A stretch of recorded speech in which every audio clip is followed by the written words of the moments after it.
Lads, what is going on? Harry here. Welcome back to another video. Today we've got another episode of This Week on Sorare, Gameweek 296 recap. I started this last week for Gameweek 294. Judging off the feedback, you guys seem to really like it, so I'm bringing it back again. We'll probably make this a weekly occurrence every Tuesday as the weekend's game week has closed. Before we get into the video, I do want to make things clear. I am not a Liverpool fan, so don't go coming for me from last night's result or the last two results. It's purely a retro Liverpool shirt that I bought off my uncle. Nothing more, nothing less. I don't want any Liverpool hate in the comments. But without further ado, let's get into the video. So first of all, we're going to have a look at my own personal game week in Game Week 296, how I got on. Did I win anything? And by the looks of things, I did. I won a tier 2 rare card and some Ethereum. So all-star rare, I finished on 206 points. Going into the game week, I only had 4 playing players. Etienne Green's League 2 isn't currently covered, so I went into it with Fofana, Daniel Ukin as captain, Pablo Ruiz and Ansu Fati. I had a bad feeling about the Arsenal game for Fofana, and my hunch turned out to be pretty correct. I could have played him in a more competitive lineup, like my under-23 rare, but I opted not to. He was only good enough for the All-Star rare this week, alongside very average performances from Pablo Ruiz away to Seattle and Fati off the bench. To be fair, he didn't actually do that bad. He got a shot on target. He made a few things happen. 6.4 AA game in 30 minutes. But Daniel Ukin was the saviour of the game week for us. With an 80, a 20.4 all-round score, which absolutely killed it for us. 2 tackles, 1, 2 interceptions, 4 duels, 1, but he lost 3, so he didn't get the triple-double. But shot on target, big chance created, attempted assist. He went crazy for us, which was very much needed because we just scraped the first Ethereum threshold by 1.18 points. But in better news, this was the winning team for us this game week. Tier 2 rare, finished 74th in under 23 rare. Martin van der Voort, no clean sheet again. He just seems to be killing me recently. But a good AA score, which made up for it. Seo Young-woo, really nice AA score and a 4-0 win. Tom Tadegu, no decisive. Ukin again, I'm not sure why I didn't captain him, but I didn't. 84.8. Oh, didn't mean to do that. I went with Captain Enzo Fernandez. He got me a 30 AA score, which is very welcomed. Wasn't enough to beat Daniel Ukin's score. And neither was it enough to beat Jesus Ferreira's 83.9. With his 2 goals, he only played 63 minutes. With a 7 AA game, so probably could have been more. But 380 points, saw us finish 74th, 21 points away from a tier 1, 47 away from a tier 0 star rare. Could have I played this any different? Probably not. These were, to be honest, my best scoring rares of the game week, so I didn't really go too far wrong in that. As you can see, I do have a couple Daniel Ukins. I couldn't have played 2 in the same lineup, of course, but Pablo Ruiz didn't do much, Fofana didn't do much, neither did Fati. Wu did, Enzo did, and Jesus did, which was nice to see. Going on to our under-23 rare pro team, the only difference I could have made to that team was Diego Costa. You know, Diego Costa's 69.3 would, of course, have beaten Van der Voort's 53. Eric Garcia had a really nice AA game, 29.3 for us as my super rare. Ukin again, doing what he does. Pedri, quite disappointing, came off in the 72nd minute with a bit of a calf scare, but apparently he's all fine now. So yeah, 14.6 AA score. Nearly scored a decent goal, to be fair. Wasn't on target. He bent it from just outside the box. It just went past the post. And then João Mario had a pretty disappointing game, brought off in the 68th minute. They did win 1-0, and the guy that came on for him, who's a striker, did end up scoring the winning goal. 352 points, 33 points away from a tier 2. If Mario gets me a decisive, you know, I probably get over the line there, so I'm 1 decisive away there. But like I said, Van der Voort and Costa swap is the only thing that would have bettered this team effectively. And in terms of how well it would have scored, and if I'm 21 points away from a tier 1, and the difference between these two are what, 15 points, 16 points, then of course I still wouldn't have, you know, changed my position. I still would have won a tier 2 rare. So I'm not going to beat myself up about it too much. Going down to our under-23 super rare team, Tani's game, unfortunately, was called off because of the tornado in Japan. So, of course, I'm disappointed with that, but the safety of people in Japan comes before my blue Tani being able to score points for me on Sorare, of course. Nico Williams went absolutely nuts for me. Clearance off the line again. This is the 3rd clearance off the line Nico Williams has had since I've owned him. 33.8 AA score. They beat West Ham 1-0. Penalty saved by Dean Henderson for Nottingham Forest. He got his double-double. 3 tackles, 1, 2 block crosses, 1 block, 4 effective clearances, 9 duels won. He lost the ball 25 times, and I'm hoping the new Matrix is going to be able to fix that. And then in attack, 2 shots on target, 2 contested won, 1 big chance created, 2 attempted assists, 12 penalty area entries, which is wild. And he did miss a big chance. Very eventful game for Nico. Of course, I would have loved to have played him instead of Eric Garcia, because that would have been an extra nearly 40 points on top of my score, and it probably would have seen me win a card. Florentino Luis, really nice AA game, 28.6. Very similar to what Enzo Fernandez got us in terms of their actual AA score, but with the super rare bonus, 81.4. Yaiva Sharon, pretty happy with his AA game, 19.5 is really nice to see.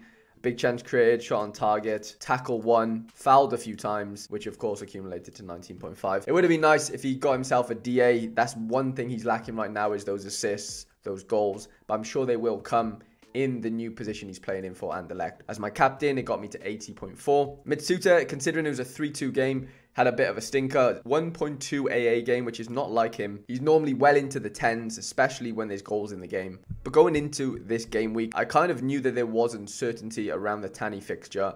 And of course, I wanted to go stronger in my under 23 rare pro, hence why I played João Mario there, even though he didn't really do much. But on paper, that was the stronger lineup. And yeah, I didn't really expect Nico to go this crazy. I kind of expected Florentino to do this. Didn't really know what to expect with Yaiva Sharon. A little bit disappointed. I'm only 71 points away from a tier 3 super rare.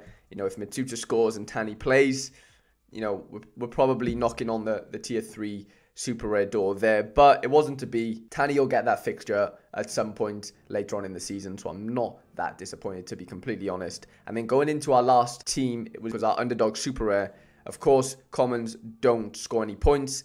4 outfield players. Segikawa had a really, really nice game. 27 AA in a 2-0 win at home. They just got their new manager. I wasn't sure if he was going to start, but he did, and I'm very happy for that. Koga, a 21.2 AA score, after conceding 3 goals as well, which is really nice to see. He hasn't been in the team for the last 2 weeks due to COVID, so again, I'm very happy for him to be back. And Daiki, the boy that is captain of Shimizu Pulse, they're on an absolute wicked run of form. 15.9 AA score. I'm just delighted to see him playing again, to be honest. I've had to be very, very patient with this one. I bought him in December, January time, hoping that he would be the J-League under 23 midfielder that I wanted.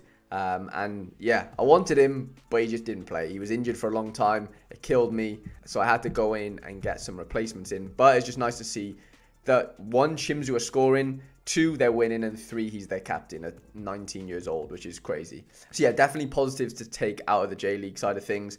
Aikida, of course, Shonin's game was postponed. So overall, we're leaving the game week with a tier 2 under 23, which I haven't opened yet. I'm not sure what it is. I'll find out later today. And if you want to see what card I do end up pulling, I will upload a YouTube short of me opening that card when rewards are released later today. So look out for that as well on my channel. We did thankfully win our first round of the SD League against Zyotips. We scored 748 points. João Mario was the only disappointing score, really. Defense did their job massively, and Costa got the clean sheet for me. And unfortunately for Zyotips, his Joel Matip did not play. And to be fair, it was a close one, 727. He was only, what, 20 points away? Yeah, 20 odd points away from me. But yeah, just really happy to get my first victory in the SD League. We've got game 2 coming up this weekend. We will be building this team on Thursday on my live stream, so look out for that. But in terms of the game week in general, we are going to look through who performed best, not only under 23s, but every player basically. And yeah, we're just going to recap the game week as a whole. So at the top here, we've got Mr. KDB, goal and assist, 100 points. I'm not going to pretend that I'm shocked seeing that, but I am shocked in seeing the Xavi Simons 100. 2 goals, 1 assist in a 5-2 victory for PSV, away to Go Ahead Eagles. We all knew that Xavi Simons was talented. We've seen it since 12 years old on Instagram, but did we think that he was going to get the game time that he probably deserved at PSG? No, and he didn't. He obviously moved. He's at PSV now, and he started life there incredibly well. 2 goals and an assist today. I think he got an assist last weekend. He's been doing really, really well in that number 10 role, keeping Gus Till out the team. Neymar with 100. Diego Palacios and Cifuentes with 100, which is really nice to see. I'm gutted that I don't own my Diego Palacios anymore, Anthony with 100. Divine Wrench with 100 playing for Ajax. I think they won 5-1 or maybe even 6-1. Joshua Kimmich with 1 assist, getting himself to that maxed out 100. Quincy Promes, interesting to see. He's been on fire recently. Daniel Munoz for Genk, 1 goal, 1 assist. Got himself a 99.9. There's some really big scores here this weekend. Shone there with a 96. Koulibaly, what a goal that was. 96 in a 2-2 draw with Spurs. Goncalves, 2 goals, of course. Pote scores goals. Joey Veerman was incredible. I'm not sure if this is going to allow us to see. I think he came off the bench in like the 30th minute and ended up scoring 95.4, for PSV in that 5-2 win. Ridiculous, to be honest. Nice to see Anton Miranchuk up in the 94s. Okay, there's my boy Nico Williams, 93.8. Alan Velasco had an absolute stormer for FC Dallas, 93.9. Goal and an assist for my boy Jesus Ferreira. Marcelino Nunes, guy I've had my eye on for Norwich in the Championship. Chilean lad, 93.4 with a goal. Yeah, very excited to see how he gets on this weekend. Carlos Gil's back. We can all settle down. Carlos Gil is back in action, guys. 93.2. Albeit it was against DC United. We think anybody with a bit of a football brain could have predicted that Carlos Gil was going to go off against DC United. Sven Kuhns is up there for Andy Black. Pedro Santos, a Ledinho special, I think. 92. A Tyrion in the Brazilian League doing bits. Insigne, 91. Benjamin Pavard, cheeky 90.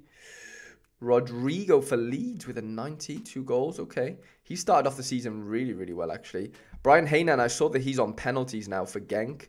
So that's an interesting one to keep an eye on. 2 goals there for him. We've got Rulli with an 89. That's big. Okay, João Felix. Okay, now we're getting into the saucy players. João Felix went crazy yesterday. I watched his highlights. The guy was absolutely crazy. 3 assists. They won 3-0 away to Getafe. The boys just... Oh my God. I can't even explain to you the feeling it gives me to watch this boy play football. There's a magic to it, which is very hard for me to describe. He could be anything he wants to be, you know, on that football field. He has technical ability beyond belief. His ball control is ridiculous. His eye for a killer pass. The guy's ridiculous. He really, really is. I'm just excited to see how his season plans out for him. But he started off his season really well with 3 assists. Rabbi Matondo's up there with 2 assists and 88.8, which is nice to see. And Valencia yesterday, 2 goals, 1 assist. Still going for Fenerbahce. Now we'll probably start scrolling back up and having a look at what scores were required to win things this weekend. So All-Star Limited will start off with, and only 1 player with a score over 500 ends up winning the division. 515 points. Neuer, Pavard, Kimmich, Carlos Gil, the GOAT, and Neymar Jr. Okay, that's a really nice team. It's an expensive team, but it's done the business. Next up was 490. So that's a really big gap, to be fair. 25 points between first and second. Who have we got here? Crepau, Murillo, Palacios, Cifuentes, and Aranco. Wow, that's amazing. So that is a full LAFC stack finishing in second. That's actually sick. That's really, really cool to see. And for all those, you need the best players to compete. Clearly not. This guy is second in All-Star Limited with an LAFC stack. Don't get me wrong, LAFC are a very good team in the MLS. I'm not saying they're bad, but what I'm saying is they cost a fraction of what this team would have cost you up here. In third, we've got Rulli, Jordi Alba, Kimmich, Muller, and Neymar. So a very similar team to what finished in first, even though we've seen a load of moaning on Twitter again about how high the scoring is. And yeah, scoring is going to be high. Like, it's not meant to be easy, I don't think. I don't see the point in playing a game that's easy. That's just like no fun at all. You know, there's no sense of accomplishment when you do actually win something. Okay, so All-Star Rare Pro, we've got 506 points with no Super Rare. That is nuts. Van Kronberg, Insigne, Daley Blind, Pedro Goncalves, and Anthony. Wow, that's crazy. So no Super Rares wins the All-Star Rare Pro. That is actually wild. That is really, really wild. Considering some big guns scored really well this weekend, I'm really shocked at that, you know. What about All-Star Rare? How many points were required to get like a top 10 here? So top 10 All-Star Rare, 435 isn't, I mean, it's obviously crazy. Jorgen Larsson, Loic Lapoussin, Pras, Tyrion, and Bodart.